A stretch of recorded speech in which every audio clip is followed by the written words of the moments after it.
দিনাজপুর জেলার আফতাবগঞ্জ বাজারে প্রায় 100 কোটি টাকা খরচে তাজমহলের ন্যায় একটি মসজিদ নির্মাণ হচ্ছে। ব্যস্ত বাজারের মাঝখানে দাঁড়িয়ে এই মসজিদটি যেন আমাদের মনে করিয়ে দেয় দুনিয়ার সব ব্যস্ততার মাঝেও নামাজ আর আল্লাহর স্মরণ কতটা গুরুত্বপূর্ণ।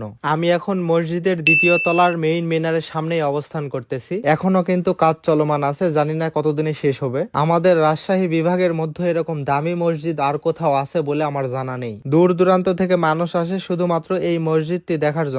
কেউ ছবি তোলে, কেউ ভিডিও করে। এমন একটি সুন্দর মসজিদ আমাদের এলাকায় সত্যি গর্বের বিষয়। এই মসজিদটি শুধু ইট পাথরের তৈরি নয়, এটা বিশ্বাস, ঐক্য আর ভালোবাসার এক জীবন্ত উদাহরণ। প্রতিটা কাজ নিখুঁতভাবে দক্ষতার সাথে কারিগররা তৈরি করতেছে। আবার স্থানীয়রা বলে এই বাজারে যদি অন্যান্য ধর্মের মানুষ আসে তাহলে কিন্তু এই মসজিদটা একবারের জন্য হলেও দেখে যায়। তো বলুন, আপনি কি এই মসজিদটা স্বচক্ষে দেখছেন?